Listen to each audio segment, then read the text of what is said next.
1922, in jail, Gandhi wrote the startlingly truthful Experiments with Truth. Sent out a message of peace, non-violence, suffering. His about with him. The women were being freed. From all parts of India, they marched with Gandhi.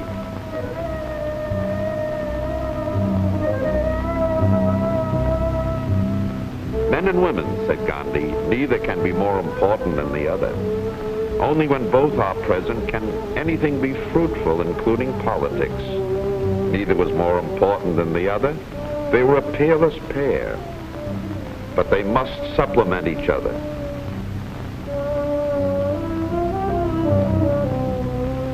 At the Congress meetings, women naturally understood the way of nonviolence, and it was women who served the once segregated untouchables at Congress meetings. At the Madras Congress, the signs were clearer.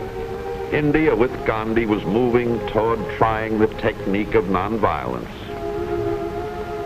Gandhi came, his hands pressed together in the traditional pressed palms of Hindu greeting. Mrs. Naidu with the other leaders. And it was at Madras that talk went on of the use of nonviolence. It was essential now, but still difficult. But after previous experiments, they all knew it took the greatest self-discipline, a willingness to give life itself. There was a force in men's hearts waiting to be used. By the 1928 Calcutta Congress, there had been some success, some failure with the use of the technique. But Motilal Nehru reminded them again of their growing responsibility. Dominion status was being worked toward. And by 1929 at Lahore, December 31st at midnight, the leaders stood together. Dominion status had not been granted. Now they would work only for complete independence.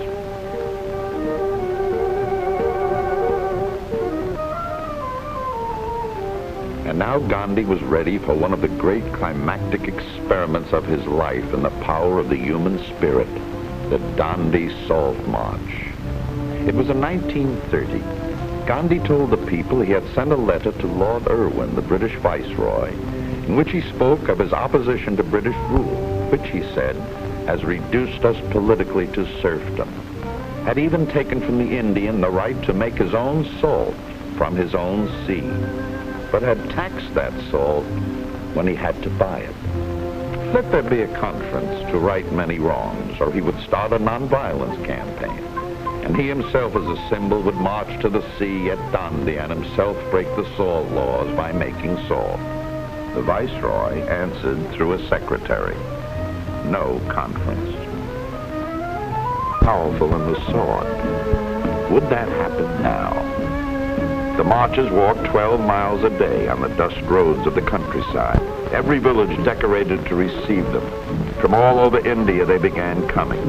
Their battle cry was the ancient Sanskrit, Satya Jayati, truth alone conquers. With not a single weapon but musical instruments to march to, they marched. They streamed out from the villages to meet him. People knelt in the road as Gandhi passed. Women came out and placed on his forehead the mark of the third eye, the eye of wisdom.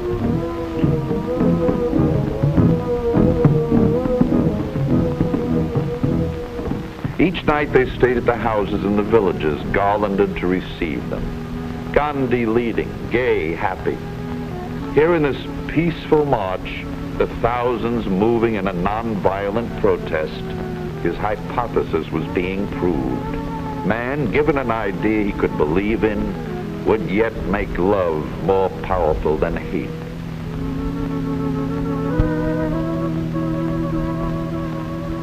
In every village, people came to see him, and Gandhi sat and talked with all who came, for his love for these people was his love for them, his belief that there was a divine power in each of them.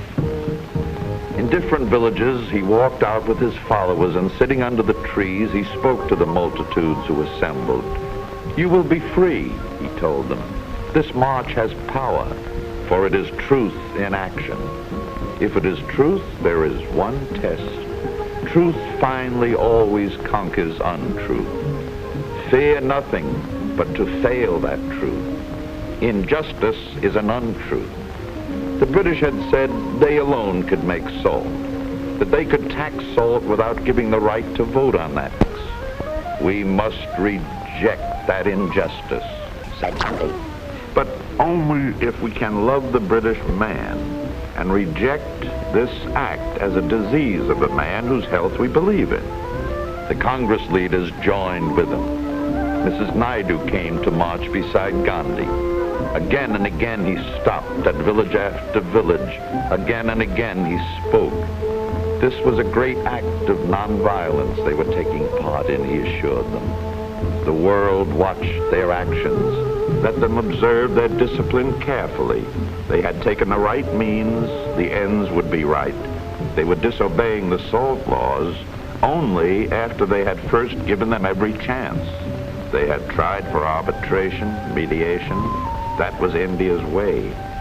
They had earned the right now to call the act evil and to make this nonviolent protest, this march to the sea.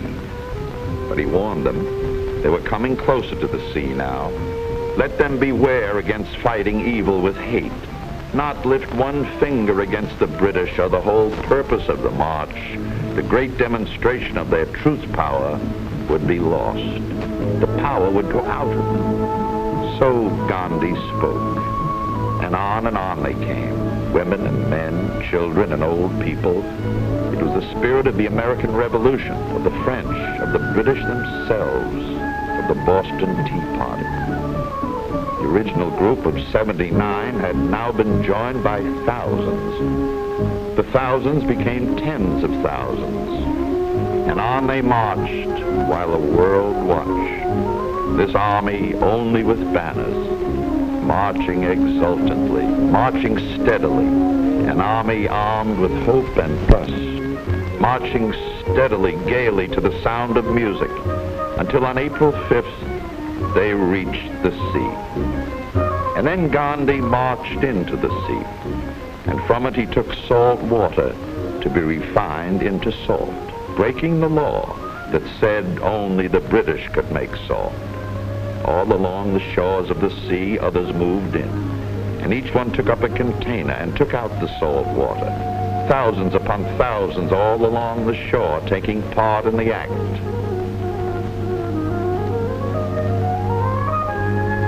Women marched in the streets carrying seawater. At the seashore it was distilled, water evaporated, salt freed and piled up. Soldiers came to confiscate the salt. Still more salt was distilled.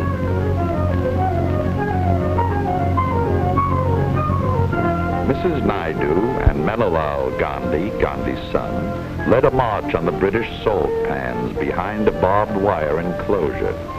Even camera shots had to be taken hurriedly. The soldiers beat them down, but no follower of Gandhi lifted a hand against the soldiers. And still they came. Love your enemies. Bless them that curse you. Do good to them that hurt you.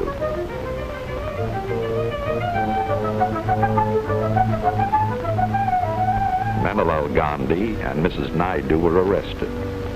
And here in this hut, in May, at 12:45 at night, Gandhi was arrested. It was against the uprising. The Lathi was a bamboo stick. Crowds protesting in the streets were beaten back. But still the rule of nonviolence held. No hand was raised against the soldiers. Went on. Jawaharlal Nehru was arrested. Calm the man. The Indian protest remained nonviolent. Motilal Nehru was arrested. Strain began to show. The British had little temperament for hitting a man who did not hit back. Gandhi had trusted to the good in them, their power for good, and passive resistance went on.